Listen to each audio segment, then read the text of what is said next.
Buenos días a todas, todos, todos. Bienvenidos a este nuevo webinario de la clase de Debates Contemporáneos del Desarrollo. Mi nombre es Diana Gómez Correal, yo soy la profesora que coordina este curso. Este curso ya está llegando a su cierre con el cuarto módulo, que es en torno a desigualdades territoriales. Este módulo es dictado por la profesora Adriana Hurtado del CIDER, y hoy, como parte de su módulo, tenemos este espacio de clase abierta para discutir sobre desigualdades territoriales. Entonces, como más adelante ahorita nos explicará Adriana, este módulo se pregunta por cuál es la importancia de examinar las desigualdades desde una perspectiva territorial, y también qué procesos territoriales en América Latina tienen que ver con las desigualdades. Vamos a mirar dos escalas distintas de la desigualdad. Por un lado, tenemos como invitada a Silvia Otero, que ahora se une a esta conversación, y a la investigadora profesora Mercedes Di Virgilio, de Buenos Aires. Solo quisiera poner un contexto general de esta clase, y es la gran pregunta por las desigualdades. Hemos abordado en un primer módulo las desigualdades socioeconómicas, en un segundo módulo las desigualdades étnico-raciales, y luego empezamos con dos dimensiones bien importantes para analizar las desigualdades, que son el tiempo y ahora, si se quiere de alguna manera, y Adriana nos pondrá el contexto ahí también, como el espacio, ¿no? Hemos mirado las desigualdades desde una dimensión también de larga duración, y ahora las estamos centrando pues en lo territorial. Entonces, pues bienvenidas, bienvenidos, bienvenidas todos a este espacio de conversación. Le paso la palabra a la profesora Adriana Hurtado, quien va a coordinar esta conversación con nuestras invitadas. Bienvenidas, Mercedes y Silvia. Gracias.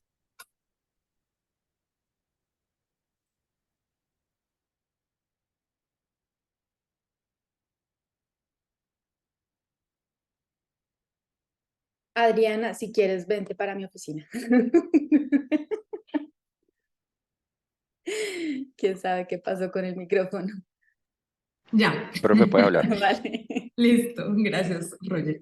Bueno, muchas gracias, Diana, por esa introducción y por coordinar este curso, que yo llegué al final, pero ha sido, creo que, una reflexión muy productiva con las y los estudiantes sobre las desigualdades de distintas dimensiones. Nosotros tenemos aquí el papel de cerrar el curso, y creo que pues es mirar lo territorial, es apropiado aquí, ya teniendo los elementos de otros lentes para mirar la desigualdad, porque en el territorio y en sus distintas, digamos, en los distintos procesos territoriales y en distintas escalas territoriales, uno puede ver, digamos, puede plasmar cómo se cruzan o cómo se intersecan muchas de las categorías que se han discutido en el curso, que determinan las desigualdades, que las profundizan o que las pueden disminuir. Entonces, como dijo Diana ahorita, nuestra idea en este módulo es primero entender, pues, qué se gana con mirar las desigualdades desde lo territorial versus mirarlas desde otros lentes, entender lo territorial desde distintas escalas, y eso es lo que nos reúne hoy, y por eso tenemos a dos invitadas que nos van a hablar de ambas de la dimensión territorial, pero desde perspectivas pues bien diferentes, desde escalas territoriales bien diferentes, pero que tienen muchos puntos en común, que la idea es que podamos discutirlos después. Y digamos que el paso siguiente de este módulo es revisar la dimensión objetiva y subjetiva de las desigualdades, que también lo que nos van a presentar Mercedes y Silvia hoy empieza a dar elementos para eso, para ver que las desigualdades no son solo cifras, digamos, no son solo diferencias entre indicadores, sino que tienen un impacto profundo en la experiencia vivida de personas y grupos sociales.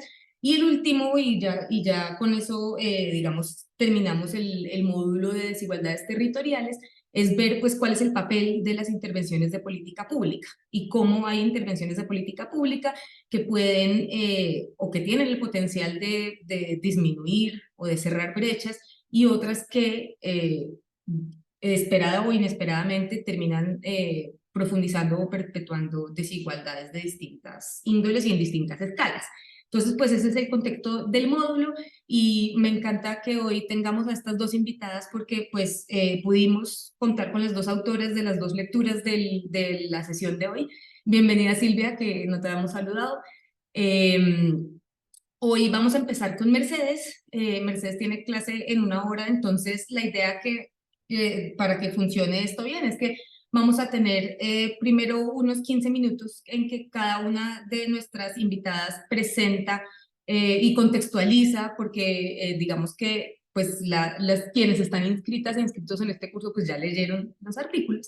Entonces la idea es que en 15 minutos nos cuenten pues un poco el contexto de la investigación, la importancia, el aporte pues, del texto que estamos viendo, pero también, digamos, más en general, su visión sobre la dimensión territorial de las desigualdades.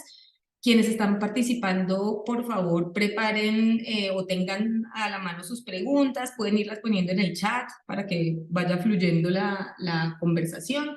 Luego Silvia tiene sus 15 minutos y luego abrimos la discusión de manera articulada también para empezar a ver puntos de conexión.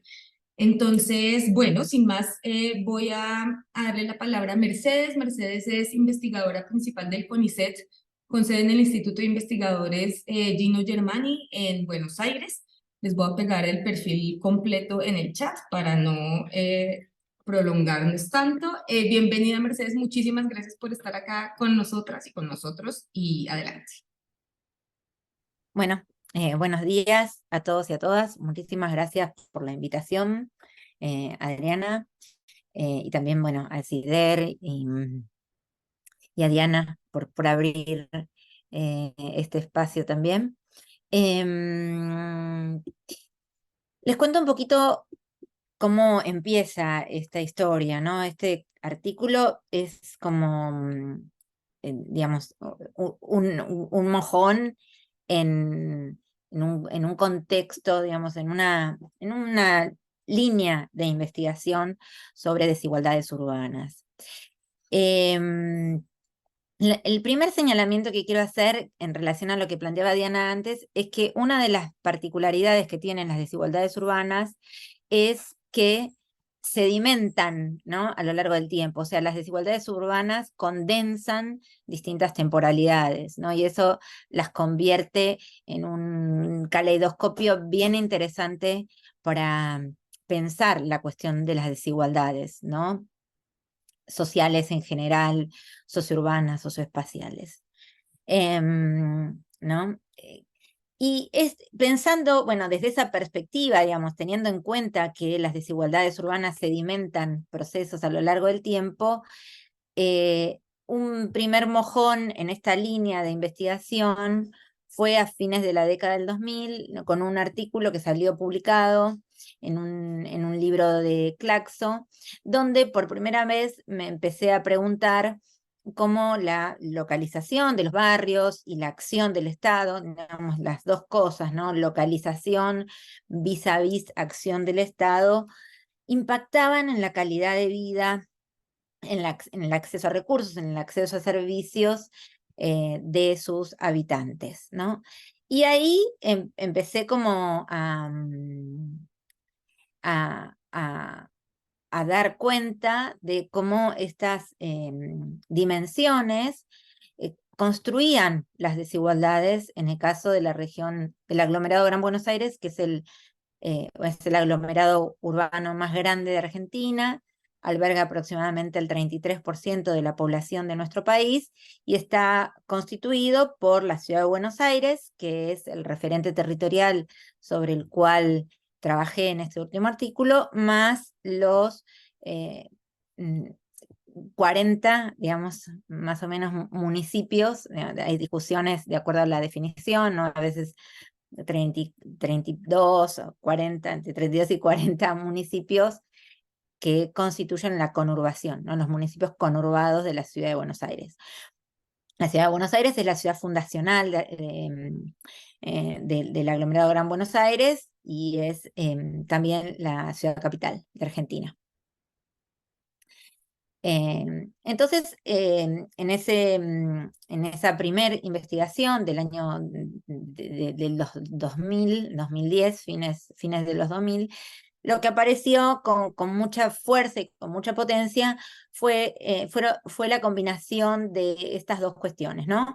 Localización más acción del Estado, ¿no? En la aglomerado de Gran Buenos Aires intervienen sobre el territorio 4 niveles de gobierno. Argentina, a diferencia de Colombia, es un país federal. Entonces, y no tenemos autoridades metropolitanas, con lo cual, en este caso, sobre el aglomerado de Gran Buenos Aires, interviene el gobierno nacional, los gobiernos de la provincia de Buenos Aires y de la ciudad de Buenos Aires, que tienen ambos el estatus de estados provinciales, y los gobiernos municipales locales, ¿sí? Así que, bueno, son esas 4 jurisdicciones las que tienen competencia sobre esta región. A partir de esa investigación que puso de alguna manera de relieve la importancia de la localización, ¿no? O sea, la relación con la centralidad como el ámbito, no la centralidad por el lugar físico, sino la centralidad como el ámbito que concentra servicios, infraestructuras y demás, ¿no? Y la acción del Estado asociada a la construcción de esa centralidad emergieron como 2 dimensiones críticas para entender las desigualdades urbanas. Con esa base empezamos a trabajar como más focalizadamente en la ciudad de Buenos Aires, y a lo largo de la década entre el 2010 y fines del 2000, entre el 2010 y el 2020, lo que hicimos fue trabajar con digamos, tratando de replicar un proceso de clasificación de los contextos urbanos en la ciudad de Buenos Aires y en el aglomerado Gran Buenos Aires a partir de un trabajo de Duo y Giglia para la Ciudad de México. O sea, replicamos esa metodología y tratamos de entender, ¿no?, las diferencias, ¿no?, intraurbanas en términos de desigualdades, qué emergía, digamos, cuáles eran las dimensiones en las cuales la población que reside en esta región metropolitana se distinguen, ¿no?, en función de los contextos urbanos, los tipos de hábitat, ¿no? Y ese ejercicio fue bien interesante porque, bueno, primero pudimos clasificar toda, digamos, la ciudad en su conjunto, y pudimos observar la relación, ¿no?, ya no solo entre localización y acción del Estado, sino también procesos de urbanización y de poblamiento, ¿no? Incorporamos como otra dimensión más, ¿no? Ya no era solo localización, acción pública, sino además, bueno, la historia, ¿no? Cómo justamente este ejercicio nos permitió de alguna manera capturar, ¿no?, en una foto, procesos que se sedimentaban a lo largo del tiempo.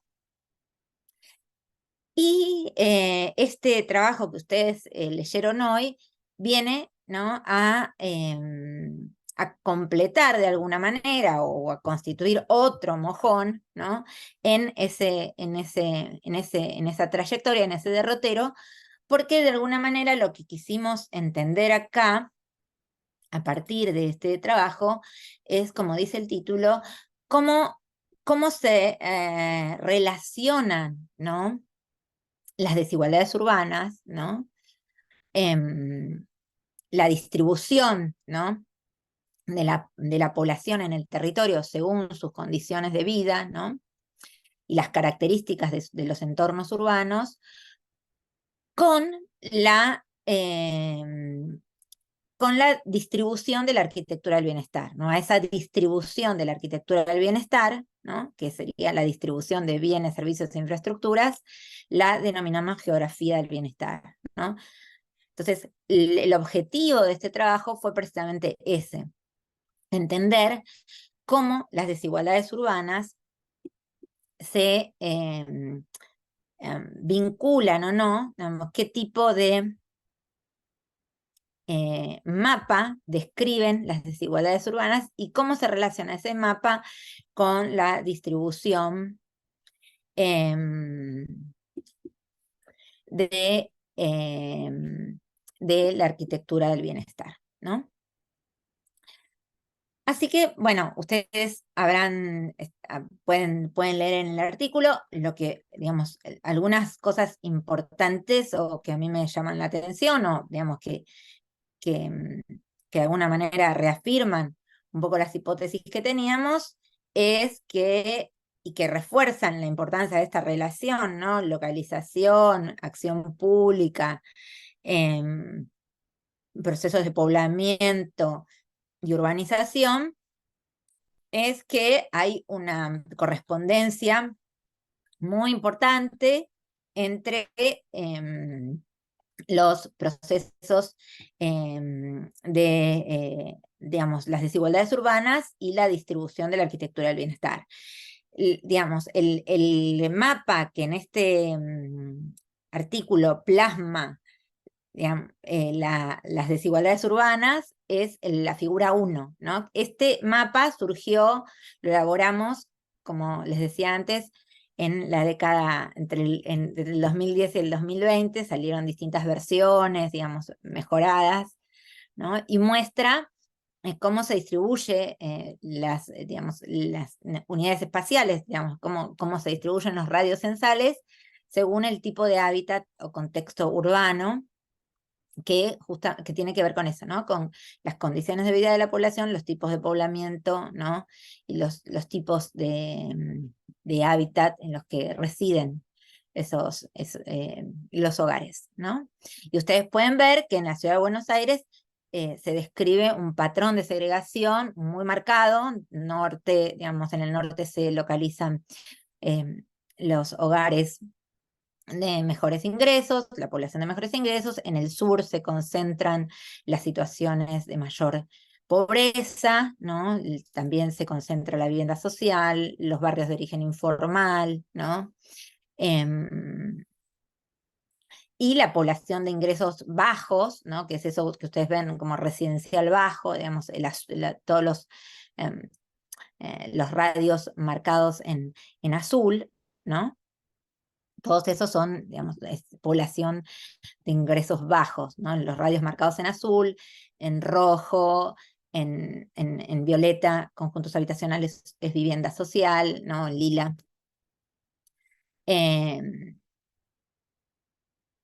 Nosotros llamamos a los barrios de origen informal villas, ¿sí? Entonces por eso son los rojos.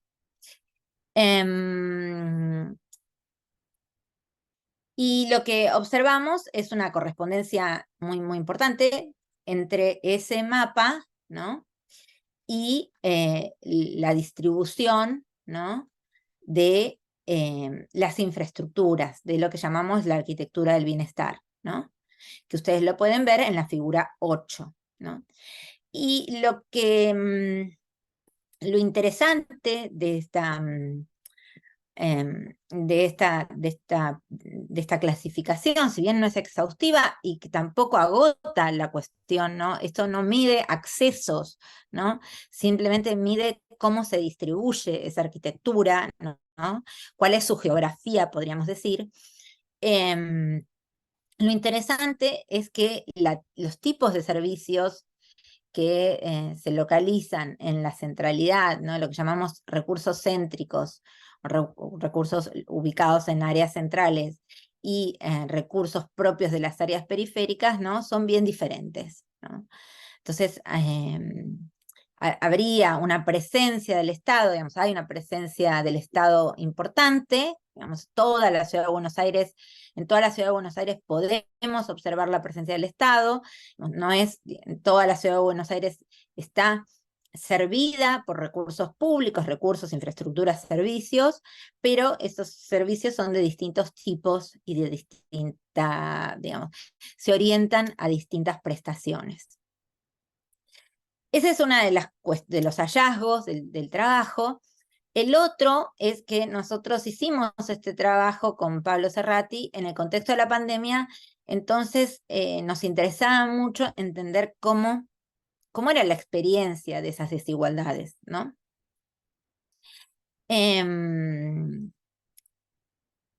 Y entonces, bueno, hicimos algunas entrevistas, ¿no? Es la segunda parte del trabajo.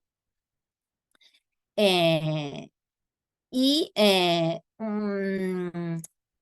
lo que observamos a partir de las entrevistas es que a pesar de las desigualdades, digamos, elegimos un barrio ubicado en la zona, en el área central de la ciudad, el barrio de San Telmo, que es un barrio en pleno proceso de renovación urbana, de gentrificación, ya está gentrificado, digamos, lleva varias olas de gentrificación, y un barrio, el barrio que concentra la mayor cantidad de barrios de origen informal, de villas, de vivienda social, que es Lugano.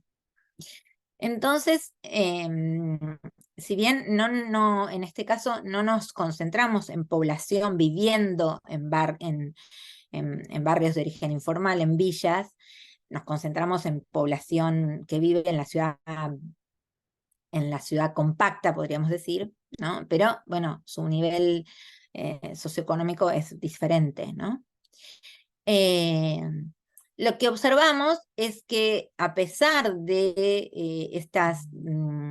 de las desigualdades, ¿no? Que digamos que tienen expresiones más objetivas, la experiencia urbana de la proximidad no es muy diferente entre los barrios del norte y los barrios del sur, ¿no? Digamos, las personas, los habitantes valoran, ¿no?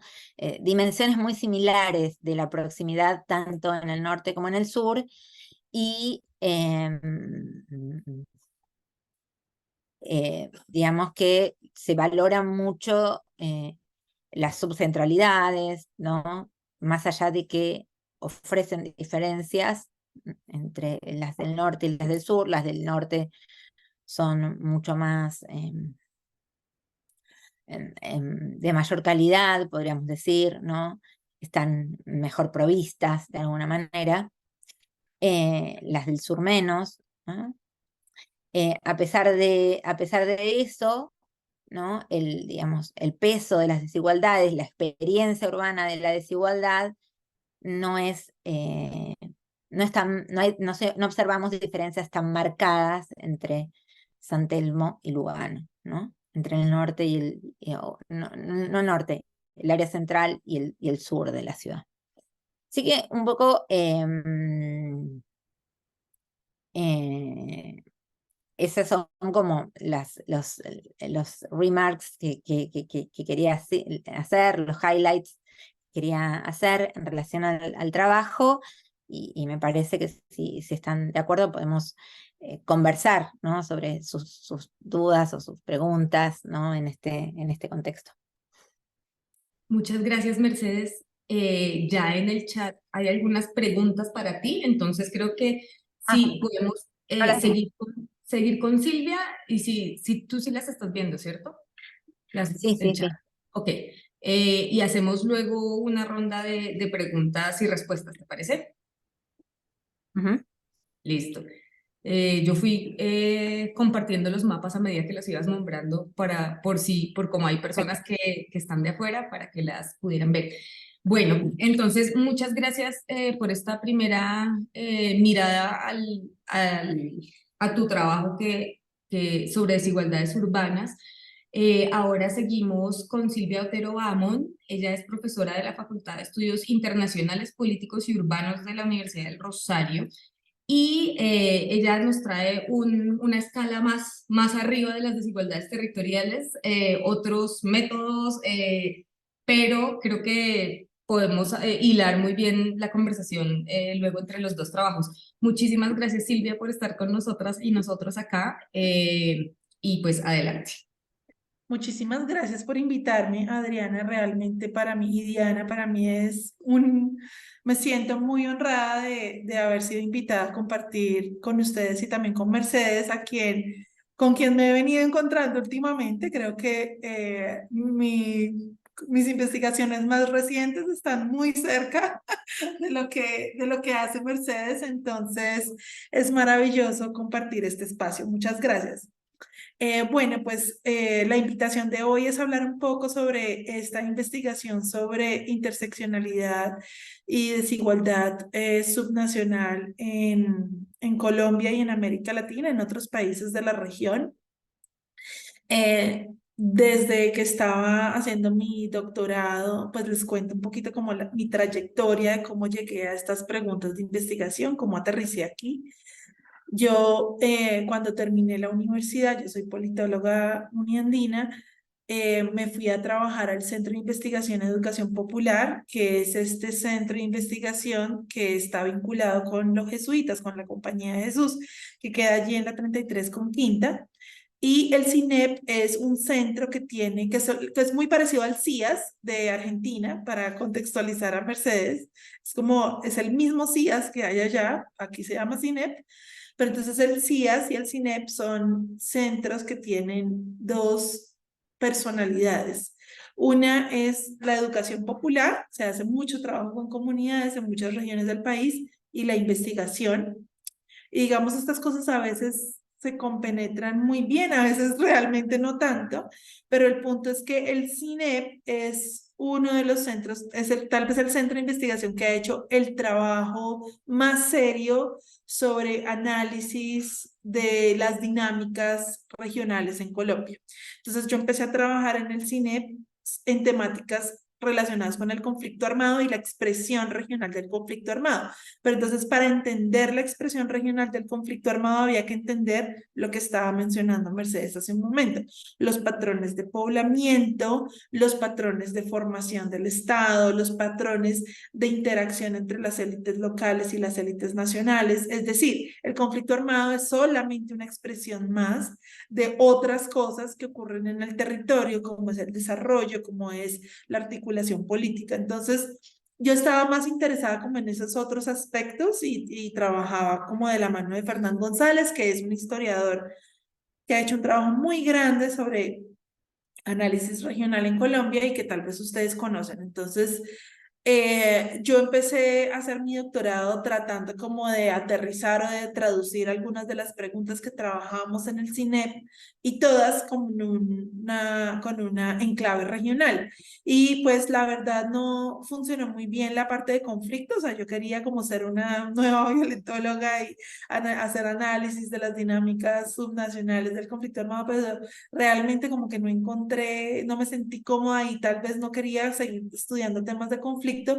Y pues allí fue el descubrimiento de que no estudiamos, o sea, en la obsesión de la ciencia política colombiana, que es obviamente justificada por entender las dinámicas de la violencia, pues hemos descuidado prácticamente todo lo demás. O sea, hay muy poca investigación sobre todo lo que no es como elecciones nacionales y conflicto armado. O sea, esos dos son los temas súper privilegiados por la ciencia política colombiana, y todo lo demás está muy descuidado, incluyendo las dinámicas políticas que afectan o que determinan los patrones de desigualdad.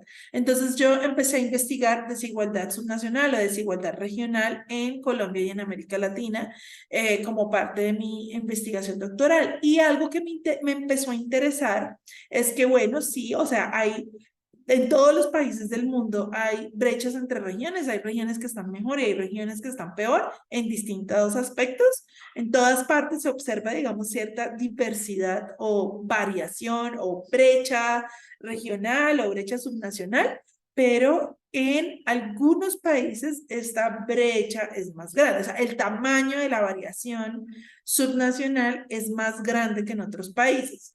O sea, en todos hay variación, pero hay veces que la variación está como en este espacio, o en este margen, o hay veces que la variación está en un margen enorme. Y Colombia es un país en donde hay bastante variación subnacional, incluso dentro de los estándares latinoamericanos. Es un país con altas desigualdades regionales.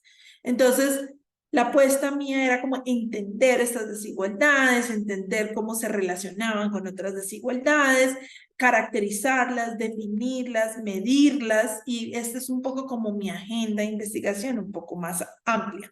Tengo otro artículo en donde pues conceptualizo la desigualdad subnacional y también ofrezco una forma de medición que de alguna forma como que repara o suplementa o corrige algunos de los errores que cometemos cuando medimos la desigualdad subnacional de otras formas. Entonces, en esa búsqueda, en esa exploración, en esa pregunta por la desigualdad, un comentario o como una crítica con la que me encontraba frecuentemente era que realmente no había desigualdad subnacional, que esto no existía, sino que la desigualdad subnacional lo que hacía era expresar como la distribución territorial de ocupaciones más o menos privilegiadas, etnias más y menos privilegiadas, grupos poblacionales más o menos privilegiados. Es decir, que no había como algo subnacional de la desigualdad, sino que lo que hacía la región era sencillamente albergar composiciones diferentes y algunas de esas composiciones, pues, por condiciones históricas, sociológicas, políticas, son más como privilegiadas unas y otras el opuesto a privilegiado, que sería marginado sí, marginado. Entonces, esta era como la respuesta que yo encontraba mucho en mi investigación. No existe la desigualdad subnacional. La desigualdad subnacional es la expresión de otro tipo de desigualdades. Y este artículo lo que hace es responder o intentar darle una respuesta a esa pregunta. Entonces, utilicé un aspecto, digamos, otra cosa como que es importante mencionar, es que generalmente las investigaciones sobre la desigualdad en América Latina y en Colombia se enfocan mucho en la desigualdad de ingresos, o sea, la desigualdad entre personas en el ingreso. Y esto significa que observamos mucho más la desigualdad que se llama vertical, que es desigualdad entre personas, y observamos mucho menos la desigualdad horizontal, que es la desigualdad entre grupos. Y la desigualdad subnacional es una forma de desigualdad horizontal, así como la desigualdad entre edades o entre grupos étnicos o entre géneros. Entonces, pues yo quería observar desigualdad subnacional en un atributo que no fuera ingresos, y pues creo que alfabetismo, la capacidad de leer y escribir, pues es como algo muy importante, es como, digamos que es algo que no es muy controversial, que es deseable normativamente que las personas sepan leer y escribir. O sea, esto es como una cosa universal, ¿no? Es deseable que las personas puedan leer y escribir porque es lo que les permite acceder a mejores condiciones de vida y participar de forma, digamos, completa en el mundo y en la sociedad en la que vivimos. Y entonces quise mirar la evolución de 3 países en este atributo que es saber leer, escribir. Entonces, mire Colombia, mire Perú y mire Chile, pero en Chile tuvo un problema y es que en el último censo no preguntan si las personas saben leer y escribir. Entonces, eso me dañó ahí un poquito la comparación. Pero bueno, ustedes luego podrán evaluar si la forma como traté de corregir ese problemita funcionó o no funcionó, que es mirando para Chile la proporción de la población que tiene 4 años o menos de escolaridad. Bueno, y entonces utilicé los 2 últimos censos. Otra cosa que me di cuenta es que en América Latina utilizamos muy poco la información censal. Y creo que este es un comentario que ha pasado también en otras versiones de esta misma clase. Y es como que, caramba, tenemos un montón de datos que podemos analizar de 1000 formas, pero como que nadie lo está analizando. La información censal es enorme, pero adicionalmente tenemos todas las encuestas de hogares que también no analizamos casi, analizamos muy poquito eso. Entonces, bueno, yo dije, analicemos 2 rondas censales porque en el transcurso de 10, 12, 14 años podemos ver la evolución de los países en la adquisición de esta habilidad, de esta capacidad que es leer y escribir. Y entonces la idea fue pensar, digamos, en mostrar cómo la desigualdad subnacional se interseca con otros tipos de desigualdades. Entonces, la idea era como observar cómo las diferencias entre regiones, pues existen en general, pero adicionalmente las diferencias entre regiones pueden agudizar o mitigar otras desigualdades que existen, como por ejemplo la desigualdad de género, la desigualdad de raza o la desigualdad de clase social, digamos, utilizando como proxy la diferencia entre lo rural y lo urbano. Entonces, lo que hice yo con mis dos asistentes de investigación, Lina Álvarez y María Camila Herrera, fue mirar, hacer como grupitos que combinaban estas posibles categorías. Entonces, para Colombia utilicé 5 regiones, utilicé dos géneros, 3 posibles formas de identificarse en grupos étnicos y rural y urbano. Para Perú utilicé 3 regiones, 2 grupos étnicos, 2 géneros, rural y urbano, y para Chile muy parecido. Y con esas combinaciones, pues en Colombia salieron 64 grupos, en Chile como 20 y en Perú más o menos 20 también. Y la idea fue calcular la tasa de analfabetismo para cada uno de esos grupos. Entonces, no sé si tienes a la mano, Adriana, ya que estabas mostrando las gráficas. Si no, yo lo tengo, si quieres déjame compartir. No, aquí las tengo. Está súper, súper Si no, yo también las tengo a la mano. Ahí puedes compartir. fácil para mí compartir acá. Dale. Esta es como la gráfica de Colombia. Esto es algo nuevamente, esto es muy descriptivo. O sea, sencillamente el trabajo que hicimos aquí fue sacar todos estos grupos, meter a la gente en estos grupos. Entonces, el grupo, por ejemplo, región andina central, masculino, urbano, no etnia, región oriental, femenino, rural, indígena, región Amazonas, masculino, rural, negro, ¿sí? Entonces, agrupar a las personas, meter a las personas en estos grupitos y mirar cuál era su tasa de analfabetismo. Y pues los censos son ideales para poder obtener esta información, porque los censos pues tienen la información sobre todo el mundo. Claro, hay problemas y es que de pronto no se hacen bien los censos en las comunidades negras, existen denuncias sobre que los censos no se hacen muy bien en esta clase de comunidades, se hacen aproximaciones censales en lugares en donde la población está muy dispersa. Sí, ok, hay problemas, la información no es perfecta, pero definitivamente es lo mejor que hay para poder hacer estos análisis. Entonces, esta es un poco la evolución de la tasa de analfabetismo, y lo que es muy importante observar es que si bien a nivel nacional las diferencias entre regiones o entre, a ver si tengo eso, no lo tengo.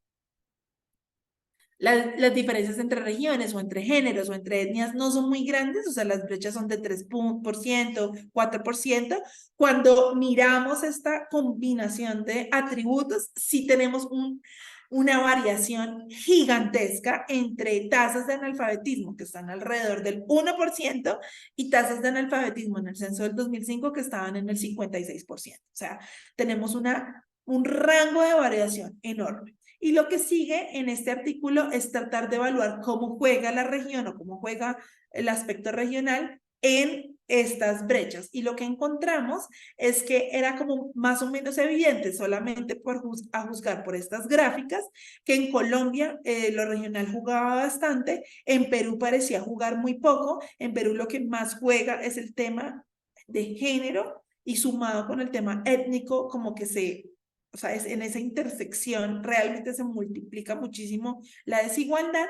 Y en Chile era como una postura intermedia. Y digamos, para evaluar un poco más esa intuición, lo que hicimos fue hacer unas descomposiciones Oaxaca Binder, que lo que nos permiten es identificar, digamos, mirar la diferencia entre dos regiones en analfabetismo. Entonces tenemos la región A con las mejores tasas y la región B con peores tasas.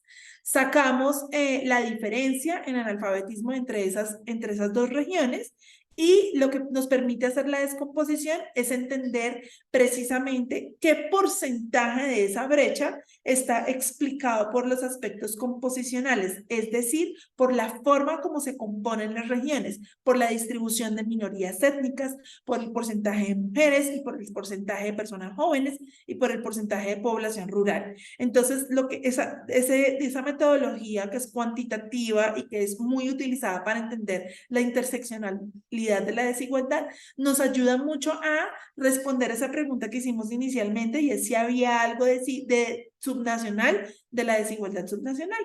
Y la respuesta a esa pregunta es que sí, pero digamos en Colombia mucho más que en Perú y que en Chile. O sea, en Colombia el aspecto composicional, o sea, las diferencias, cómo se componen las regiones, explica mucho menos de la brecha entre las regiones con mejor y con peor analfabetismo, mientras, o sea, el aspecto composicional explica mucho menos, y el aspecto interseccional, que incluye la forma como ser mujer, como ser campesino o como ser joven, interactúa en esa región en específico, que es la parte que se explica por las diferencias en los coeficientes de las regresiones. Entonces, en Colombia ese aspecto interseccional es mucho mayor que en Perú y en Chile. Y entonces la conclusión de la investigación, aquí está, digamos, la gráfica de la descomposición Oaxaca Blinder, para los 3 países, el porcentaje explicado por diferencias composicionales entre las regiones es apenas el 16, el 17% en Colombia, mientras que es el 86 y el 91% en Perú, y en Chile es el 63 y el 37%, o sea, digamos que ha habido una reducción muy grande en el impacto de las diferencias composicionales en la brecha en Chile. Y la porción no explicada, entonces, es la forma como estos aspectos, la etnia, lo urbano rural, la edad y el género, interactúan en ese espacio concreto para marcarme el resto de la brecha o el resto de la diferencia. Y entonces la conclusión de este estudio es que sí hay una dimensión subnacional de la desigualdad, y esa dimensión subnacional se mide o se observa de 2 formas. Primero, porque los aspectos, digamos, ser joven, ser campesino, ser mujer, ser negro, interactúa de forma diferente en cada región. O sea, hay como unas interacciones que son diferentes en cada una de las regiones, por un lado, pero también porque no es casualidad que la composición de las regiones sea diferente. O sea, no es casualidad que en la región Caribe haya más ruralidad, no es casualidad que en la región Caribe haya mayor proporción, por ejemplo, de personas jóvenes. Entonces, como que estos aspectos composicionales también tienen que ver con dinámicas o trayectorias históricas y políticas que se espacializan de unas formas concretas. Entonces, esta fue la apuesta que hicimos en esta investigación, como para seguir avanzando en esas preguntas generales sobre qué es la desigualdad subnacional, de qué se compone, esto es algo diferente o esto es sencillamente lo mismo, la misma desigualdad étnica o la misma desigualdad ocupacional o de desigualdad de clase. Y bueno, pues bienvenida la conversación y las preguntas que tenga. Muchas gracias, Silvia. También hay muchas preguntas para ti en el chat. Creo que como Mercedes tiene que irse, entonces vamos a hacer una primera ronda de respuestas con ella. Solo quería, digamos, para cerrar esta primera intervención de ustedes dos, resaltar cómo ambas están avanzando hacia lo que, digamos, a desempaquetar esos datos únicos. Silvia al final del artículo pone la tiranía de los promedios, ¿no? Que uno dice, bueno, es que Colombia tiene tal índice de Gini, o Colombia tiene tal tasa de analfabetismo, versus Chile que tiene tal, pero abrir la dimensión ya, cómo se distribuye eso geográficamente, al igual que lo que Mercedes espacializa con este producto geográfico bruto, nos anima primero a mirar las estadísticas y los indicadores en la geografía, y 2, nos ayuda también a superar esto de pensar que la desigualdad es la desigualdad socioeconómica o de ingresos, y en ambos trabajos nos está mostrando que hay condiciones que pueden ser causa y consecuencia al mismo tiempo también de desigualdades, ¿no? digamos, todo el cruce de categorías de género, de rural, urbano, raciales, etcétera, pero también cómo, digamos, ciertas desigualdades hacen que personas vivan con condiciones de acceso distintas a soportes urbanos que otras, y cómo ese acceso diferencial a soportes urbanos, en el caso de Mercedes, pues puede estar perpetuando también o profundizando esas desigualdades. Entonces, bueno, para Mercedes hay un montón de preguntas, pues digamos que ahí se pueden agrupar un poco. Hay una pregunta grande sobre cuáles son los procesos territoriales en América Latina que han creado o acentuado las desigualdades en la región. Hay varias preguntas sobre, ya sobre intervención, ¿no? Sobre estas ideas de la ciudad de 15 minutos y cómo esto logra o no logra y hasta qué punto reducir desigualdades. Y hay preguntas ya específicas sobre el caso de Buenos Aires, varias relacionadas sobre pues esto de la revalorización de lo barrial y de la fuerza colectiva desde el barrio. Hay preguntas que están indagando sobre si esto es singular o eso se expresa en otros lugares, qué tan argentino es o no, y si también se dio, digamos, el fenómeno contrario con la pandemia, como de conflicto vecinal, etcétera. Otra pregunta sobre cómo resuelven los retos de cooperación y o competencia entre niveles territoriales de gobierno para llevar a cabo las políticas públicas. Son grandes, pero entonces, pues dale, si quieres un comentario general, eh, adelante. Sí. En relación a los procesos territoriales que en América Latina han creado o asentado las desigualdades, bueno, yo creo que la acción del Estado es uno de los procesos, es fundamental, ¿no? Mirar la acción del Estado en el territorio, ¿no? Em, América Latina no ha tenido lo que se conoce como estructuras de bienestar o estados de bienestar, ¿no? Que son como las bases de procesos de igualdad, ¿no? Social o de reducción de desigualdades, podríamos decir, ¿no? Ha tenido experiencias, Argentina ha tenido experiencias de lo que es el Estado social con el peronismo, pero nunca han llegado, Brasil también, bueno, otros países de la región, pero nunca ha llegado a plasmarse, como en el caso europeo, donde realmente el Estado ha tenido una fuerte intervención en la estructuración de las ciudades en general, en particular también la provisión de vivienda, ¿no? Asegurando condiciones de vida adecuadas, ¿no? Entonces, creo que la participación del Estado, ¿no? La acción del Estado territorializada y la provisión de vivienda en general, a través de distintos mecanismos, de vivienda social en particular, podríamos decir, es un aspecto crítico, ¿no? En el caso de América Latina, ¿no? Digamos, cómo se producen las ciudades latinoamericanas sería como, para mí, es uno de los factores claves para entender las desigualdades que estructuran a nuestras sociedades, ¿no? Las ciudades latinoamericanas se producen fundamentalmente de manera informal, ¿no? Entonces, esa forma de producción de la ciudad latinoamericana, en su origen, en su génesis, ya condensa, imprime, bueno, desigualdades que son estructurales, ¿no? En términos de acceso a servicios, ¿no? Servicios básicos, agua, saneamiento, no sé, esas cuestiones, ¿no?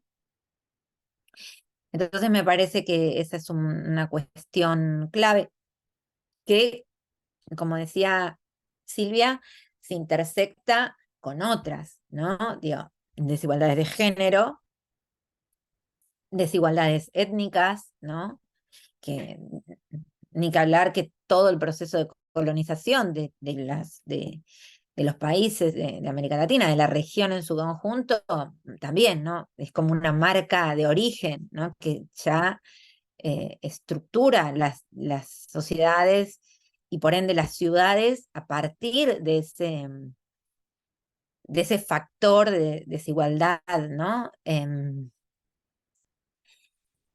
Y bueno, sumado a eso, también, insisto, cómo se han desarrollado los procesos de urbanización, ¿no?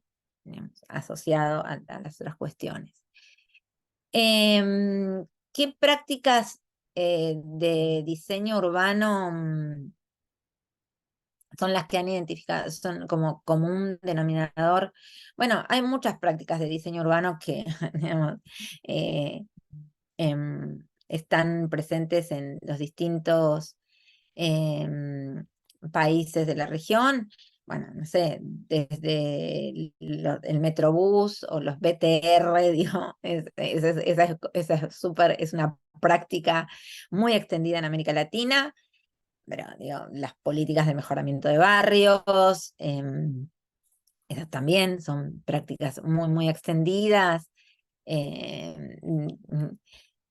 Me parece que, digamos, ahí podríamos encontrar muchas iniciativas comunes en nuestra región, ¿no? En la construcción de vivienda social a gran escala, eh, la forma que asumió, por ejemplo, la provisión de vivienda social a partir de la década del 2000, digamos, siguiendo el modelo chileno y el modelo mexicano.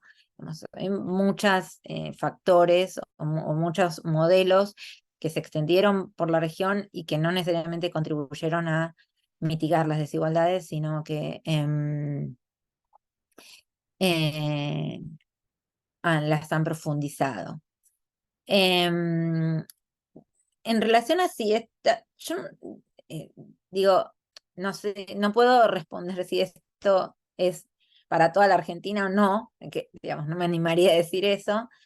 Eh, Digo que la pandemia fue un factor que de alguna manera obligó a redefinir la relación de las personas y de los habitantes, de las habitantes con sus territorios, ¿no?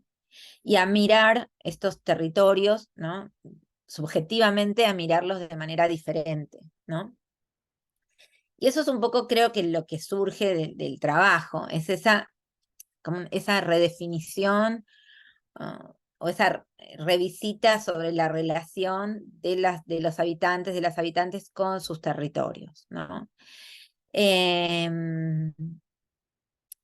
No me animaría a decir que esto es una fuerza colectiva, ¿no? Sino que, bueno, digamos, son las formas en que se expresan esas relaciones de proximidad en el territorio, ¿no? O son algunas de las formas en las que se expresan esas relaciones de proximidad en el territorio.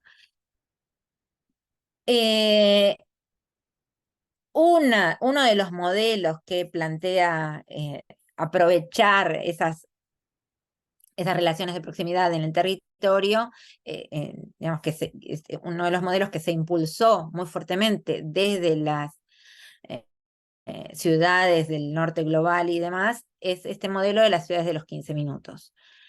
Yo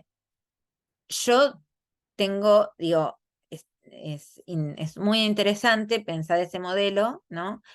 Aunque lo veo como muy limitado para las ciudades de América Latina, porque, digamos, uno de los factores críticos de ese modelo es la calidad de las subcentralidades, ¿no? La ciudad de los 15 minutos es posible cuando las ciudades tienen subcentros que aseguran la realización de una multiplicidad de derechos. Llámese derecho a la educación, derecho a la salud, derecho al esparcimiento, derecho al espacio público, derecho al espacio verde, digo. Esa conjunción, digamos, ese tipo de espacios en nuestras ciudades no son tan comunes, ¿no? Entonces, el modelo de la ciudad de los 15 minutos es poco realizable, es un modelo ideal para condiciones que no se condicen con digamos, con ese modelo, ¿no? Entonces, digo, yo creo que como forma de intervención o como forma de potenciar esta relación con los espacios de proximidad, es, por un lado, mejorar esos espacios, pero por el otro, me parece fundamental mejorar la conectividad entre los espacios en la ciudad, ¿no? Para que digamos, para favorecer la circulación, el acceso, ¿no?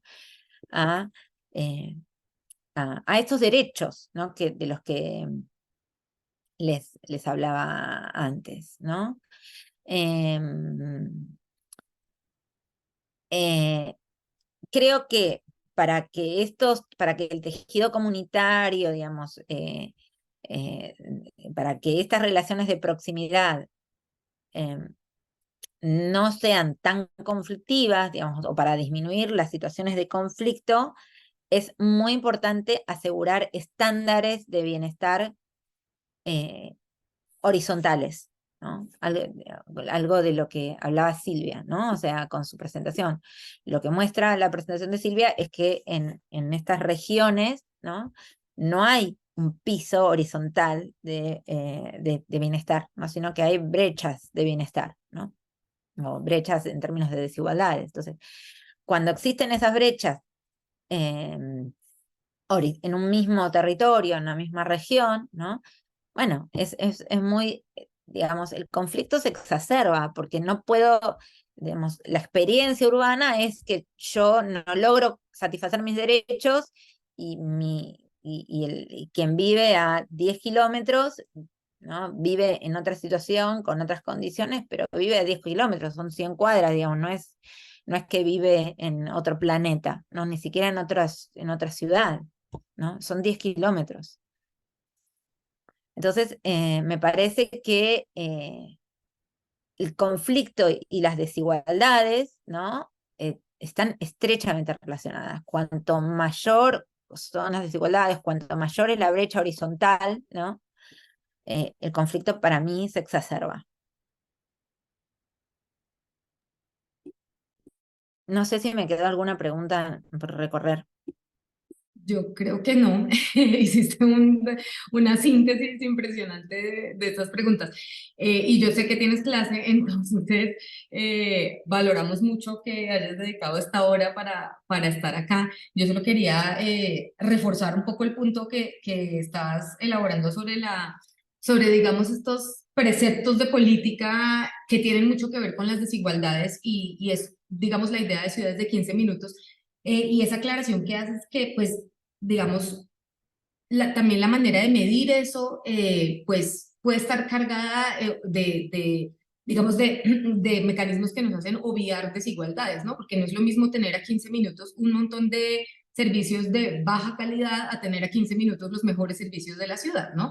Y digamos que ese es un riesgo también que nosotros hemos estado rastreando, sobre todo en temas de megaproyectos de vivienda social, que está la idea de, sí, es que esto va a ser una ciudad de 15 minutos, porque aquí van a tener todo, pero bien lejos, ¿no? Entonces también el riesgo de cómo estas ideas de política pueden también terminar reforzando un poco lo que tú muestras de Buenos Aires, de enclaves de buen acceso a buenos servicios y enclaves o guetos, digamos, de más o menos buen acceso, pero a servicios diferenciados, ¿no? Entonces, pues también como para seguirle metiendo complejidad al asunto, no es solo estar cerca, sino pues a qué tipo de servicios estamos cerca. Bueno, no, ahí en el chat te están agradeciendo mucho. Muchas gracias, Mercedes, por estar con No, nosotros. muchísimas gracias, Adriana, por la invitación. Bueno, Silvia, de nuevo, un placer coincidir. Realmente es cierto lo que dice Silvia, últimamente venimos coincidiendo en distintos espacios, pero siempre escuchándote con mucha atención y con mucho placer, porque nada, me encanta lo que vas mostrando con tus investigaciones. Así que muchísimas gracias a todas y a Diana también, ¿sí? Muchísimas gracias. Nos vemos. Disculpen, pero tengo clases ya. Sí, Chao, hasta luego. entendible. Chao, Mercedes. Listo, entonces, bueno, para Silvia también hay un montón de preguntas. No sé si ya las alcanzaste a mirar, pero pues hay como temas también ahí un poco recogidos. Hay varias que son de la investigación específicamente, como cuál fue el reto mayor en términos metodológicos, cuál ha sido la acogida desde lo público, desde la sociedad civil de los hallazgos de esta investigación. Otras ya son más sobre algo que se ha venido hablando en esta clase y es que pues una cosa es reconocer, digamos, la importancia de ver las desigualdades desde lo interseccional, pero otra es ya, digamos, cómo uno aplica eso, ¿no? Cómo, digamos, sabiendo que eso pasa que eso sucede y con algunas mediciones como las que tú haces, pues entonces cómo se involucra un enfoque interseccional en política pública, en proyectos comunitarios o en la intervención pública en general. Y hay una pregunta que dice, ¿por qué el Estado, a pesar de que tiene conocimiento de los procesos de desigualdad en sus distintas poblaciones, no ha creado políticas públicas que permitan la provisión de bienes públicos y las dinámicas de desarrollo? Hay preguntas así, así gigantes como esa, cómo descentralizar el desarrollo y lograr oportunidades más equitativas en las diferentes regiones. Entonces, pues, no está fácil, pero Voy a adelante. tratar de hacer algo ahí con eso. Bueno, están muy interesantes las preguntas. Muchas gracias por haber leído mi trabajo. Y bueno, pues este espacio para conversar un poco sobre estas cosas. De pronto, como la pregunta con la que me gustaría empezar también se la hicieron a Mercedes, y es sobre las dinámicas que afectan, que determinan, que reducen la desigualdad en América Latina.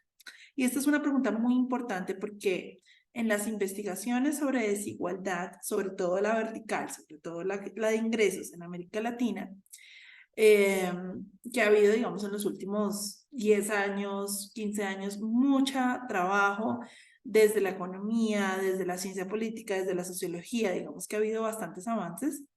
Se ha evidenciado que en América Latina la desigualdad subió en la década de los 90 y disminuyó a partir de la década de los 2000, y esta reducción de los 2000 tiene que ver con varios procesos. Por un lado, con la expansión de la política social en muchos de los países, y esto quiere decir con la expansión de los sistemas pensionales, la expansión de los programas de transferencias condicionadas y no condicionadas, como por ejemplo Familias en Acción, Bolsa de Familia. Entonces, como que esta expansión de la política social permite a la gente tener, a la gente vulnerable y en condiciones de pobreza, un ingreso que suplemente sus ingresos, y esto ha reducido bastante la desigualdad de ingresos. Y también, digamos, la expansión de... Entonces, este es como uno de los grandes procesos que está como ayudando a reducir la desigualdad, ¿sí? Y es política social y política que hace el Estado, y es la arquitectura de bienestar de la que hablaba Mercedes. Y el otro proceso súper importante es algo que llaman los economistas la reducción de la brecha salarial de habilidades. Y esto significa que las personas que tienen nuestro nivel de calificación, las personas altamente calificadas, somos más, hay una mayor, digamos, oferta de este nivel de calificación, y los salarios que obtenemos se van reduciendo en el tiempo, y sí lo podemos observar, ¿cierto? O sea, los profesionales de hoy ganan menos que los profesionales de hace 20 años, al mismo tiempo que el boom de las commodities y lo que ha venido ocurriendo en términos de expansión del aparato productivo de todos los países de América Latina desde la década de los 2000 hace que las personas que tengan menores niveles de calificación tengan mejores salarios. Entonces, estos son como los dos grandes procesos: la reducción en la brecha salarial de habilidades, que tiene que ver con la expansión del sistema educativo y el aumento de la cantidad de gente que tiene grados profesionales, y la política social del Estado. Entonces, cuando yo me puse a mirar esto, me pongo los lentes regionales, o sea, me pongo las gafas y digo, bueno, ¿esto cómo se ve desde lo regional? Y desde lo regional no es tan claro, porque sucede que la política social pues no tiene una implementación homogénea a nivel territorial. Una cosa es lo que se diseña y otra cosa es lo que se implementa, eso lo tenemos muy claro. Y entonces cosas como, por ejemplo, bueno, listo, sí, chévere. Política social y política de asistencia social relacionada con transferencias. Bueno, ¿en dónde están los receptores de esas transferencias? O sea, es claro que estas transferencias permiten la reducción de la desigualdad interpersonal, pero si no hay una focalización que privilegie aspectos territoriales, o sea, que proporcione un peso importante a provenir de una región, digamos, con muchas carencias, pues entonces no es tan claro que esta dinámica vaya a tener el mismo impacto en la reducción de la desigualdad subnacional. De pronto incluso puede agravar las desigualdades subnacionales si, por ejemplo, los programas de transferencias atienden sobre todo a las personas pobres de las ciudades. que también son pobres, que también tienen derecho a tener este tipo de ingresos suplementarios, ¿sí? Entonces, al punto es que la aplicación de la política social que nos permite reducir las desigualdades interpersonales no necesariamente son las mismas políticas que permiten la reducción de la desigualdad subnacional. En lo otro también es en lo que tiene que ver con la expansión del sistema educativo. Este argumento o este proceso que reduce la desigualdad, el de la reducción de la brecha salarial de habilidades, funciona si las dos cosas están ocurriendo en el mismo mercado laboral. Es decir, si las personas que adquieren calificaciones y que son más, o sea, más oferta de gente altamente calificada, entonces hace que los salarios bajen. O sea, si esto está ocurriendo, o sea, si eso está ocurriendo en el mismo lugar en donde también hay demanda por, una mayor demanda por los no calificados. Y pues esto no es necesariamente claro porque resulta que a nivel territorial hay lugares en donde sencillamente hay muy poca mano de obra altamente calificada, pero a pesar de que haya muy poca no quiere decir que se le pague más porque sencillamente en ese lugar no hay demanda para ese tipo de mano de obra. O sea, la forma como eso cae territorialmente como que no es tan claro, no es tan claro que eso necesariamente vaya a conllevar una reducción de las brechas subnacionales. Otro, digamos, aspecto que se identificó en la literatura de América Latina que había aumentado las desigualdades fue lo que se vivió en los años 90 durante el neoliberalismo, porque el neoliberalismo destruyó parte de la arquitectura del bienestar de la que estaba mencionando Mercedes y aumentó la brecha salarial de habilidades. Pero cuando yo miro los datos, resulta que en la década de los 90 es una década en donde se reduce mucho la desigualdad subnacional y luego en la década de los 2000 es una década en donde se reduce menos. Entonces, los mismos procesos que nos ayudan a explicar la reducción de un tipo de desigualdades, de pronto es la que nos ayudan a explicar el aumento de otro tipo de desigualdades. Y por eso es muy importante poder tener una mirada que sea, digamos, muy amplia, o sea, que permita tener, digamos, en distintos carriles lo que está ocurriendo en distintas cosas, porque los procesos, digamos, que terminan operando, terminan teniendo unas fuerzas que incluso pueden ir en direcciones opuestas. Entonces, lo que yo he encontrado que en América Latina contribuye a la reducción de las desigualdades subnacionales es algo que es un poco controversial y es como la limitación o el control de los procesos de descentralización. Y la lógica es muy sencilla. La descentralización es un proceso que le da autonomía a las entidades, a las autoridades subnacionales, ¿cierto? Pero, y los vuelve, digamos, o sea, la educación, la salud, la provisión de bienes y servicios empieza a depender de esas autoridades subnacionales. Pero resulta que, como lo vimos en la primera parte, o como lo conversamos, existe una enorme variación en las entidades subnacionales. Entonces, al hacer que las cosas dependan de las capacidades, de los recursos, de las habilidades de las entidades subnacionales, pues lo que se hace es como, o sea, se termina haciendo es como plasmando las desigualdades existentes. Entonces, los procesos de descentralización más grandes y los sectores en donde se observaron esos procesos de descentralización más fuertes, donde se le dio más autonomía a las entidades municipales, por ejemplo, para proveer diferentes servicios como agua, como saneamiento, como salud, en donde se dio más descentralización, son los sectores en donde hubo una menor reducción de las brechas subnacionales, porque precisamente lo que hace la descentralización es que a los que están bien genial, o sea, muy bacano para Bogotá, muy bacano para Medellín, hasta para Cali, para, no sé, tal vez Barranquilla, Bucaramanga y otros 2 lugares más, la descentralización, muy chévere para ellos, pero pues poner al municipio a municipios muy pequeños que no tienen capacidad estatal, que no tienen capacidad técnica a determinar la provisión de esos bienes y servicios, pues realmente no es tan chévere para esos territorios y no permite precisamente la reducción de las brechas. Entonces, en los sectores, porque esto es, o sea, investigar esto significa que educación es una cosa, salud es otra cosa, agua es otra cosa, saneamiento es otra cosa, electricidad es otra cosa. Cuando uno se mete al detalle de los distintos sectores, todos son diferentes. Es impresionante. Entonces hay variación sectorial, hay variación subnacional, hay variación entre los países, o sea, hay una gran cantidad de variación. Entonces, en los sectores en los que hubo una descentralización más controlada, es decir, otorgar capacidades y autonomía a quienes podían atender esa autonomía de forma eficiente, pero a los que no, diseñar instrumentos que permitieran, digamos, la repartición, o sea, que permitieran que unos tuvieran autonomía, pero a otros que no dependieran exclusivamente de lo local, sino que al nivel central metiera recursos, metiera capacidades y metiera regulación.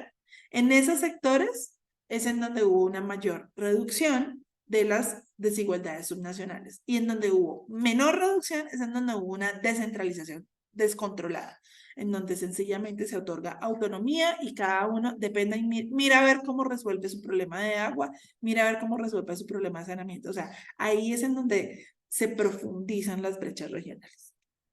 Entonces, ese es como uno de los grandes procesos. Y el otro tiene que ver con la creación de, pues, como de marcos regulatorios y normativos que identifiquen o que entiendan las particularidades del lugar, como place sensitive policies, o lugares sensibles al lugar, perdón, políticas sensibles al lugar. O sea, en los sectores o en los atributos en donde hay políticas públicas y marcos regulatorios y marcos normativos que son más sensibles a las particularidades del lugar, es en donde hay una mayor reducción de las desigualdades subnacionales. Por ejemplo, en el sector educación es muy importante la creación de todo este marco regulatorio para la educación intercultural, porque es lo que permite atender las necesidades educativas de los grupos indígenas, por ejemplo. Mientras que en el sector salud, a ver, que es algo que estamos debatiendo constantemente porque tiene que ver con la reforma de salud, en el sector salud, crear este sistema de competencia regulada, articulada, donde las EPS articulan una red de proveedores. Este sistema, digamos que tenemos muy claro que funciona relativamente bien para las ciudades más grandes, pero para las zonas rurales y las zonas dispersas funciona, de hecho, muy mal. Muy mal, o sea, el sector salud es un sector que en su diseño no fue muy sensible a las particularidades del lugar, mientras que el sector educación fue más sensible a las particularidades del lugar. Por ejemplo, el sector agua es un sector que empieza siendo muy parecido al sector salud, cero sensible a las particularidades del lugar, pero en el camino se ha venido corrigiendo y entonces se han creado una serie de instrumentos que permiten la agregación, por ejemplo, de varios municipios rurales para la creación de un sistema de acueducto en varios de esos municipios. O sea, limitar un poco las dinámicas de la descentralización para crear otro tipo de estructuras que vayan más allá del municipio. Entonces, estos serían, digamos, los procesos más importantes para determinar la reducción de las brechas subnacionales, pues en lo que yo he venido analizando. Sobre si este aspecto interseccional está, digamos, calando en la forma como se identifican las políticas públicas, yo creo que no. O sea, yo creo que hay un trabajo enorme por hacer para adquirir estos lentes interseccionales en los distintos sectores y en los distintos ámbitos de provisión de bienes y servicios. Creo que todavía tenemos una mirada muy desde los promedios. Existe, digamos, algunas iniciativas de alcaldes, por ejemplo, de espacializar sus indicadores. Entonces, de mostrar un mapa en donde nos muestra en sus ciudades en donde hay más analfabetismo o más problemas de asistencia de escuela o más, pero pues esto, o sea, tanto lo espacial es muy pequeño como lo interseccional es muy pequeño también. Entonces yo creo que hay un trabajo enorme como de ir, de hacer como el salto, e incluso desde lo académico también ha habido realmente muy pocas investigaciones en América Latina que tengan en cuenta el enfoque interseccional. ¿Qué me gustaría más decir? ¿Qué me quedó por fuera? ¿Qué pregunta? De pronto la parte metodológica. Ah, sí, los desafíos metodológicos. Pues miren que este artículo, yo soy una persona súper ecléctica metodológicamente, o sea, yo busco una pregunta y yo puedo hacer cosas quanti, yo puedo hacer cosas quali, entonces como que me gusta mucho escoger el método en función de la pregunta. Siempre había querido trabajar con censos, había querido hacer una investigación a partir de censos. Y saben que es súper fácil porque existe esta organización que se llama IPUMS, que ya hace toda la normalización censal. Entonces, ellos cogen muestras censales del 10%. O sea, la primera de las olas lo utilicé con estos datos de IPUMS. Cogen el 10% de la población y hacen una muestra, o sea, esa es la muestra censal, tienen muy bien los factores de expansión y entonces uno puede, digamos, meterse en la página y como que comprar el censo, pero uno no paga, es decir, uno lo mete en el carrito, uno mete en el carrito los censos que uno necesita y uno mete en el carrito las preguntas que uno necesita. Y ellos ya han normalizado las preguntas de tal modo que es como la misma variable para todos los países. Entonces esto hace que sea súper fácil trabajar con censos. Uno luego se baja el extracto y ya lo trabaja en Stata o en R como uno quiera. O sea, sin muchos... la organización se llama IPUMS, que es el International Population Minnesota, no sé qué, no sé qué. Ustedes tienen como que inscribirse para que les permita poderse bajar de forma gratuita los extractos. Entonces, bueno, la parte de los datos fácil. Luego entonces resulta que IPUMS no tenía en ese momento los últimos censos, entonces ahí sí tocó bajarse los censos de los 40 millones de habitantes y de los 20 y pico millones de habitantes en cada país. Pues ahí el reto fue para mi asistente de investigación, ella sí le costó un poquito de trabajo. Primero conseguírselo, segundo manejar esos bases de datos de gigas, pesadito, pero lo chévere era que solamente mirábamos analfabetismo y un par de variables más, entonces digamos que eso hacía que no fuera como tan complejo el análisis.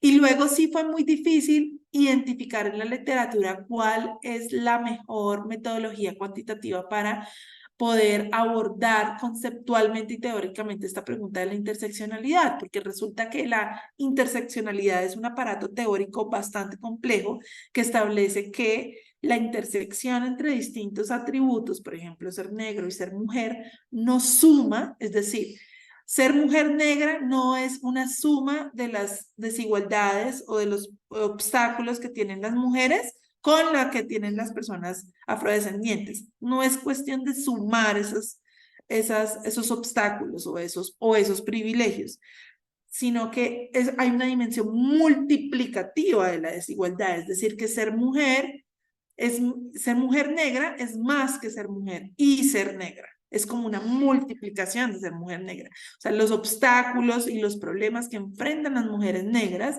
son mucho mayores que la suma de ser mujer y ser afrodescendiente.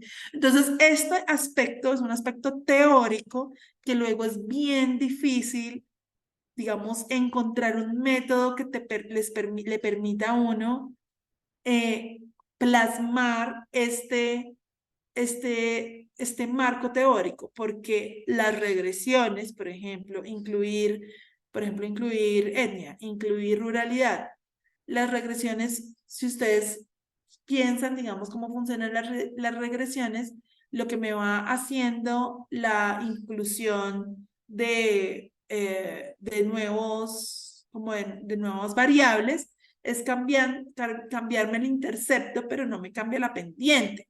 Entonces, digamos que no sirve. Lo mismo la utilización de interacciones en las regresiones.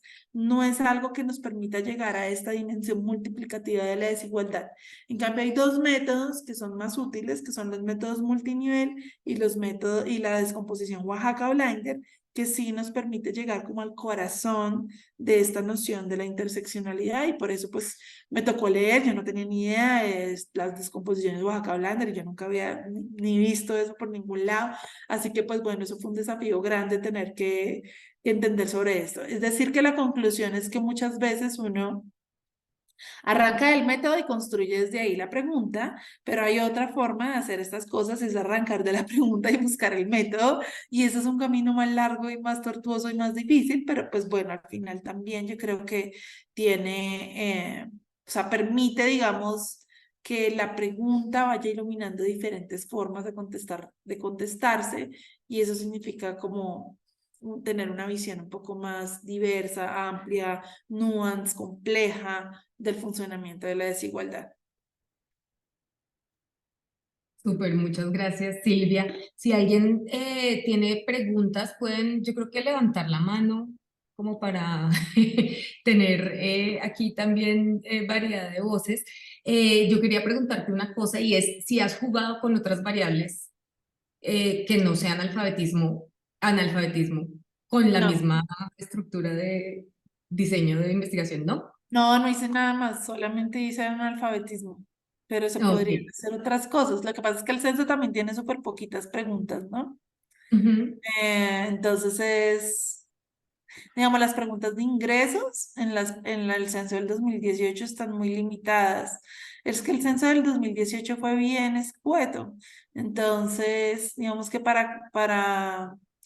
ejemplo, en el del 2005 había preguntas de salud, pero en el del 2018, pues estas preguntas se hicieron solamente como unas muestras muy pequeñas. Entonces, no he jugado con más variables, pero por ejemplo, con todo lo de educación se podría. Ya no solamente analfabetismo, sino por ejemplo acceso a escuela, que yo creo que es una variable más significativa también que analfabetismo. Entonces, no, invitados a seguir echándole cabeza a eso o mirando otras intersecciones posibles, porque digamos, por ejemplo, el tema de jóvenes versus no jóvenes, es algo que desde la literatura y la interseccionalidad se ha hablado mucho de esto. ujú. Em, o bueno, por ejemplo, factores en donde las diferencias de género sean mucho más notables, porque en el analfabetismo no, pero en otras cosas sí. Entonces, pues esto también sería interesante. Sí, ahí digamos el tema demográfico, pues en el artículo de Mercedes hay pirámides demográficas distintas por barrios, por sectores de la ciudad, ¿no? Y también en la sesión pasada estábamos hablando de cómo, por ejemplo, indicadores como la expectativa de vida tiene una variación impresionante sobre todo en el territorio, Sí. digamos, colombiano. Uy, eso sería súper interesante, eso se podría mirar.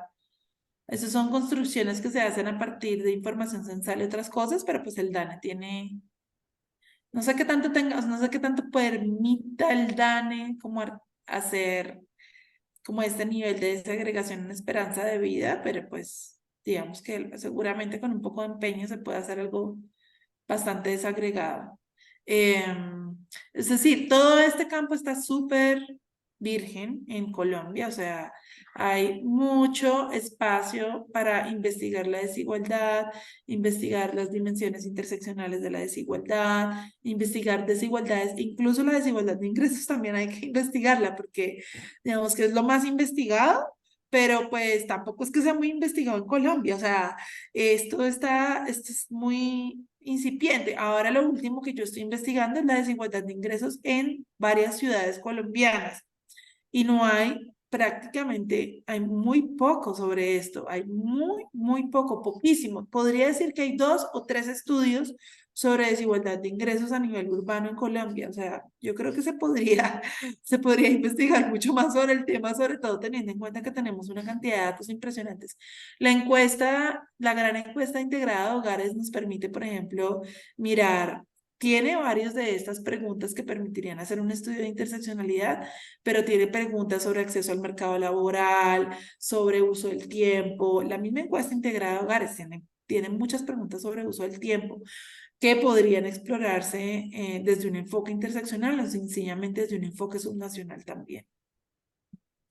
Bueno, ahí les están dando pistas e ideas para sus trabajos y fuentes de información sobre todo, que a veces como, sí, eso es cierto que estos datos quedan ahí muy poco explotados y buenísimo el dato de los censal, no tenía ni idea que eso existía, está buenísimo el dato y ya aquí te están agradeciendo en el chat la plataforma.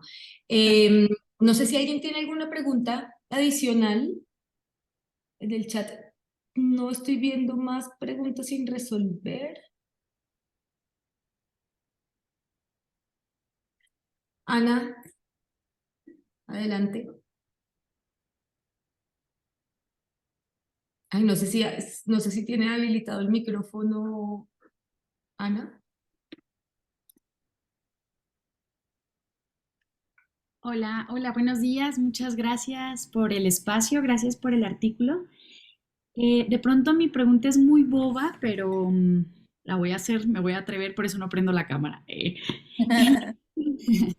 La tabla 2 del resultado de la descomposición que nos mostrabas de Oaxaca Blinder, o Blinder, no sé cómo se pronuncie, donde Colombia muestra eso que tú nos mostrabas en el PPT, que cuando lo leí me pareció muy interesante, cómo la diferencia de regiones está explicada en un 17% para Colombia, para Perú el 91% y para Chile más medianamente el 37% en el 2007.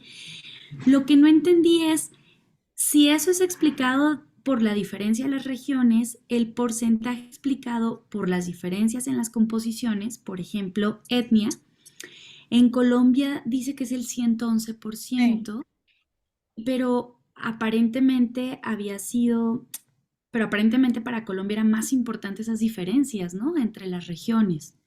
Eh, y en el Perú, que parecía que el género era muy importante, o eso había entendido también, mm, aparece como -6%. No, no me quedó claro como a partir de, sí, como esas diferencias composicionales entre las regiones, ya no entendí ¿Cómo mm, se interpreta? exactamente. No, Gracias. no es para nada, de hecho es una metodología que también es como está por fuera de mi tool, de mi, de mi set de herramientas como de fácil acceso. Esto es complejo. Lo que hace esta metodología es hace una serie, o sea, simula, eh, o sea, como que pone la composición de la región 1 en la región 2, ¿sí? Simula, digamos, la misma composición y calcula cómo sería la tasa de analfabetismo si existiera esa composición, ¿sí? Y entonces, la diferencia entre lo que da esa tasa de analfabetismo y lo que da la diferencia en analfabetismo y lo que da la verdadera diferencia en analfabetismo sería con lo que es explicado por esas diferencias composicionales. Entonces, luego, él da como una idea de cómo juegan los distintos factores de esa composición, los distintos atributos de esa composición. Y entonces, por ejemplo, la composición étnica nos explica un 111% de la brecha. Entonces, si la brecha es del 3% o el 5%, entonces el porcentaje explicado es el 17%. Ese 17% significa que es como el 1% de la tasa de la diferencia en la tasa de analfabetismo. O sea, nuevamente, la tasa de analfabetismo de la región 1, hablemos del 2018, es el 5% y la tasa de analfabetismo de la región 2 es el 10%. O sea que la brecha o la diferencia entre las dos regiones es el 5%. De ese 5%, el 17% es explicado por diferencias composicionales, es decir, un 1%. Y ese 1% puede ser 100% explicado por la distribución regional, perdón, la distribución étnica entre las regiones, completamente explicado. Pero resulta que los distintos atributos me van jugando como en direcciones distintas. Entonces, la composición étnica aumenta ese 1% y la urbanización rural también otro 1%, pero las diferencias en la composición por edad me disminuye un 1%. Entonces, por eso me queda 1%, que es ese 17% de la composición de la brecha. En Perú tenemos que la región 1 es el 3%, la región 2 es el 10%, o sea que la diferencia entre las dos regiones es del 7%. El porcentaje que es explicado por Lo composicional es el 90%. Quiere decir que, que son 6 puntos porcentuales. Es casi todo este 7% de la diferencia. Y entonces ese 6%, la mitad es por diferencias composicionales con relación a las etnias, 73% es lo urbano-rural. Ahí la edad juega también como a bajar la brecha un poquito, pero no tanto como en Colombia. Y el género también interesante juega a bajar un poquito la brecha, pero no tanto como en Colombia. Así más o menos es como uno interpretaría eso. Entonces, claro, este 111% es mucho más en Colombia, pero ese 111% es del 1%, mientras que este 45% es de 6%, es 6 puntos de esa brecha. ¿Sí? Más o menos. Ana.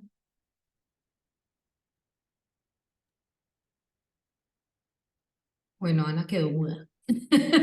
No, mentiras. Pero sí, gracias por la explicación. Ah, no, que no puede hablar. Sí, es que acá toca habilitar el micrófono. Pero gracias por la explicación porque sí es algo complejo y también muy ajeno a lo que yo había. Yo también aprendí un montón leyendo ese artículo porque no, para nada eran los métodos familiares a lo que yo estoy acostumbrada a leer. Ya Ana dice que listo, que muchas gracias y todos en el chat están respirando tranquilos. No, esto es, pero al mismo tiempo estas descomposiciones además se utilizan un montón para explicar las brechas de género en salarios, por ejemplo. Entonces, se mira, bueno, el salario de las mujeres es este, el salario promedio de las mujeres es este, el salario promedio de los hombres es este. Pero de pronto las mujeres tienen menos salarios porque las mujeres tienen menos, o sea, se ocupan menos en sectores con altos salarios, por ejemplo. O de pronto las mujeres tienen menos niveles de educación. O de pronto las mujeres, o sea, hay como otros atributos y entonces se utiliza mucho para identificar realmente si existe una brecha de género. O sea, se asume que las mujeres tienen, digamos, una distribución de factores similar a la que tienen los hombres en cuanto a ocupación en los sectores, en cuanto a niveles educativos, edad, y ahí se puede identificar cuál es la brecha, el porcentaje no explicado, lo que va más allá de lo composicional. Entonces, esta es una metodología súper chévere para investigar la desigualdad de muchas cosas. Entonces, por ejemplo, podría hacerse desigualdad de años de estudio, desigualdad de salarial, desigualdad, por ejemplo, de acceso al mercado laboral, desigualdad de ocupación. Incluso para una de las investigaciones que yo estoy haciendo sobre el nuevo tema de desigualdad de ingresos, estamos haciendo descomposiciones Oaxaca Blinder del Gini, que esa es más polémica, pero pues bueno, ahí da como unas cosas interesantes también. Esa sí que es más difícil de interpretar. Llevo como 2 años tratando de interpretar esa tabla. Pero pues digamos que es una metodología chévere para investigar la desigualdad, si uno tiene muchos datos. Me dio curiosidad eso, están tratando de hacer descomposición del Gini, pero ¿con qué lo están cruzando? Entonces, entre 2 ciudades, entonces el Gini de una ciudad y el Gini de otra ciudad, entonces la diferencia es tal. Pero pues la diferencia en ese Gini podría explicarse también por factores composicionales, como por ejemplo el porcentaje de trabajos en industria, el porcentaje de trabajos en sectores primarios, en transporte, el número de mujeres. Entonces también se simulan esas distintas composiciones, se pone y pues se identifica qué parte de la diferencia del Gini sería explicado por esos distintos factores. Uy, ok. Bueno, nos compartes cuando, cuando tengas eso. Cuando salga. No sé si hay alguna otra pregunta. Ya en el chat no hay más, no veo manos levantadas. Sí, no, ya no hay manos levantadas. Bueno, no, pues yo creo que con esto tenemos un montón de elementos para seguir desmenuzando la dimensión territorial de las desigualdades que aquí, digamos, pues en tu investigación casi que es una entrada teórica, pero también metodológica y también es como la localización geográfica es donde coinciden muchas condiciones que son más que la suma de lo que tener cierta condición implica en términos de desigualdad para distintos grupos. Excelente, me pareció la aclaración entre lo de la desigualdad entre personas y entre grupos. Yo no lo tenía tan claro en el artículo y creo que también eso nos abre pues otras maneras de mirar las desigualdades, sobre todo, como dijo Diana Gómez al principio de la sesión. Aquí han estado mirando el grupo de estudiantes, digamos, distintas gafas para mirar la desigualdad, cruzado con procesos históricos y ahora con procesos, digamos, más espaciales. Entonces, creo que con esto y con este trabajo tuyo, pues nos ayuda un montón a mirar, a ver cómo se ve todo eso junto, ¿no?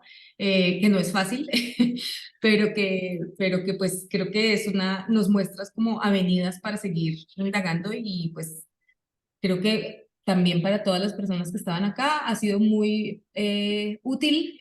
Acá hay muchos mensajes de agradecimiento y pues no, A ustedes. muchísimas gracias por estar con nosotras y nosotros hoy. A ustedes, muchas gracias por escucharme. Me Vale, encantó Silvia, compartir. que estés muy bien. Y bueno, si quieren, entonces, por ahora damos por terminado el webinar. Podemos parar la transmisión y, vale, muchas gracias a todas las personas fuera del curso que también estuvieron conectadas desde tan temprano hoy a esta conversación. Y bueno, que estén muy bien, que tengan buena semana. Gracias, chao. Chao.